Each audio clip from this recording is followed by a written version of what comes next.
تو میرا نام جو ہے عشرت علی، میں کشمیر سے تعلق رکھتا ہوں۔ اس وقت میری عمر جو ہے عین شباب پر ہے، شباب کے اختتام پر ہے۔ تو اور ابتدائی تعلیم میری پھر کچھ مذہبی ہوئی، قرآن کریم میں نے حفظ کیا ہے، فضیلت حاصل کی ہے دارالعلوم دیوبند سے، اور اس کے ساتھ ہی میں فی الحال عربک ایم اے کر رہا ہوں، اور ابھی وہاں کشمیر میں جو ہے میں جاب بھی کر رہا ہوں کالج کے اندر۔ تو بہرحال کشمیر جو ہے ہندوستان کی ایک ریاست ہے، اور ہندوستان ہمارا ملک ہے، اور اس میں جو ہے بہت ساری قومیں آباد ہیں، ہندو بھی ہیں، مسلمان بھی ہیں، عیسائی بھی ہیں، دوسرے لوگ بھی ہیں۔ اور یہاں کی جو ہے میٹھی زبان جو ہے ہماری اردو زبان ہے نا، بڑی میٹھی زبان ہے، لیکن آج اس اردو کے ساتھ جو ہے ناانصافی ہو رہی ہے، اس کو جو ہے ہر طرح سے نکالنے کی اور کسی ایک طبقے کے ساتھ جوڑنے کی کوشش کی جا رہی ہے، جو اس کے ساتھ ناانصافی ہے۔ تو یہ تو ہمارے ملک کی زبان ہے، ہماری سرکاری زبان ہے، اور ہمارا اس کو مل جل کر جو ہے اس کا تعاون کرنا چاہیے اور اس کو پڑھنا چاہیے، کیونکہ اس کے اندر جو مٹھاس ہے، اس کے اندر جو شیرینی ہے، تو وہ دوسری زبانوں میں نہیں ہے۔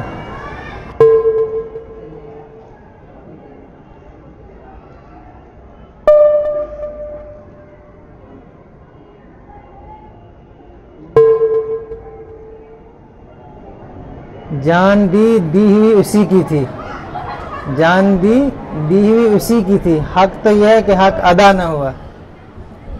تو یہ غالب کا شعر ہے، یہ اصل میں اپنی زندگی کے بارے میں کہہ رہے ہیں کہ بھئی اللہ کی دی ہوئی ہے، اور وہ اللہ نے دی تو ہم بول رہے ہیں نا، چل رہے ہیں، ایک جگہ سے دوسری جگہ سفر کر رہے ہیں۔ تو جان دی ہوئی اسی کی تھی، اور جب موت انسان کی آتی ہے تو پھر انسان شور کرتا ہے، تو اسی کی طرف اشارہ کر رہے ہیں کہ بھئی اسی کی دی ہوئی تھی، اسی نے لے لی۔ حق تو یہ ہے کہ ہم سے حق ادا نہیں ہوا، کہ جو لمحات زندگی کے اللہ نے ہم کو دیے ہوئے تھے، ان کو اچھے کاموں میں خرچ کرنا تھا، صرف کرنا تھا تاکہ یہ قیمتی بن جائیں، وہ ہم نے کیا نہیں۔ تو اسی کو کہہ رہے ہیں حق تو یہ کہ حق ادا نہیں ہوا، جان تو اسی کی دی ہوئی تھی اور چلی گئی۔ مطلب انہوں نے ہر موضوع پہ شاعری کی ہے، تو تصوف بھی ان کا ایک موضوع رہا ہے، تصوف پر بھی انہوں نے شاعری کی ہے۔ تصوف کا یہ مطلب ہوتا ہے کہ بھائی تمام چیزوں سے ہٹ کر ایک اللہ کی طرف، ایک اپنے بھگوان کی طرف، اپنے خدا کی طرف جو ہے دھیان دینا، اور اس کو سمجھنا کہ اس نے ہمیں اس دنیا میں بھیجا ہے، کیوں بھیجا ہے، اور یہاں سے جانے کے بعد ہم نے آخر کہیں اور جانا ہے۔ تو اسی لیے یہ جو لمحات زندگی کے دیے ہوئے ہیں، تو یہ تیاری کے لیے ہیں۔ جس طریقے سے آپ سفر کرتے ہیں، تو سفر گاڑی کے آنے کے بعد اس کی تیاری نہیں کی جاتی ہے، بلکہ اس سے پہلے اس کی تیاری ہوتی ہے۔ تو یہی حال ہے ہم سب کا بھی ہے، ہم نے بھی ایک دن جو ہے اس گاڑی پہ چڑھنا ہے، تو اس سے پہلے ہم نے تیاری کرنے ہیں۔ اسی لیے جو ہے حکماء نے کہا کہ عقل مند شخص وہ ہے جو مرنے سے پہلے مرنے کی تیاری بھی کرے، ہے نا، تو مرنے کی تیاری۔ تو اب بات تھوڑی سی لمبی ہو جائے گی، لیکن ایک واقعہ میرے اس میں یاد آ رہا ہے کہ ہارون رشید جو ہے ایک بہت بڑے بادشاہ گزرے ہیں۔ ان کے زمانے میں ایک بہلول نام کا آدمی ہوا کرتا تھا، جس کو لوگ بہلول مجنون کہتے تھے، لیکن در حقیقت مجنون نہیں تھا، بڑا دانا تھا، عقل مند تھا۔ اور یہ قدرتی بات ہے، آج بھی دور ہے، رواج ہے کہ جو اللہ کی طرف انسان کو بلاتا ہے تو اس کو آج بھی پاگل کہتے ہیں لوگ، ہے نا۔ تو یہ اس وقت کی ویسی بات تھی۔ تو بہرحال ہوا یہ کہ بادشاہ نے، ہارون رشید بادشاہ نے ایک ڈنڈا اس بہلول کو ایک مرتبہ دیا، ایک چھڑی۔ اس سے کہا، اے بہلول، اپنے سے زیادہ بیوقوف جب تو کسی کو پائے گا تو یہ ڈنڈا اس کو دینا۔ اس نے کہا ٹھیک۔ بات گئی گزری، کئی عرصہ گزر گیا، تو ہارون رشید بیمار ہو گیا۔ جب وہ بیمار ہوا تو بہلول کو بھی پتہ چلا کہ بادشاہ سلامت بیمار ہیں، ان کی عیادت کے لیے گئے، ان کی مزاج پرسی کرنے کے لیے۔ تو جب گئے تو پوچھا کہ کہ ہمارے بادشاہ سلامت کہاں ہے، بستر علالت پر ہیں، بڑے بیمار ہیں. تو گئے پوچھنے کے لیے آپ کا کیا حال ہے، آپ کا کیا مزاج ہے. تو انہوں نے کہا بہلول اب مزاج مت پوچھیے، اب حال مت پوچھیے، اب تو ایک لمبا سفر درپیش ہے. کیا ہے؟ ایک لمبا سفر درپیش ہے.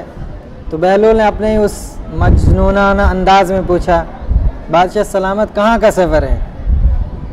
تو انہوں نے کہا کہ بھائی سفر آخرت ہے، دنیا کو چھوڑ رہے ہیں، دوسری دنیا کی طرف جا رہے ہیں، آخرت کا سفر ہے. تو جب اس نے کہا آخرت کا سفر ہے تو مجنون نے، بہلول نے دوسرا سوال کیا کہ بادشاہ سلامت واپسی کب ہے؟ واپسی؟ تو انہوں نے کہا ارے بیوقوف، اسی لیے تو تجھے بیوقوف کہتے ہیں، میں کہہ رہا ہوں آخرت کا سفر ہے، تو کہہ رہا واپسی کب ہے؟ ادھر جو گیا وہ واپس نہیں آتا ہے، وہاں ایک ہی مرتبہ جانا ہے، واپس نہیں آنا ہوتا کسی کو. تو انہوں نے کہا اچھا.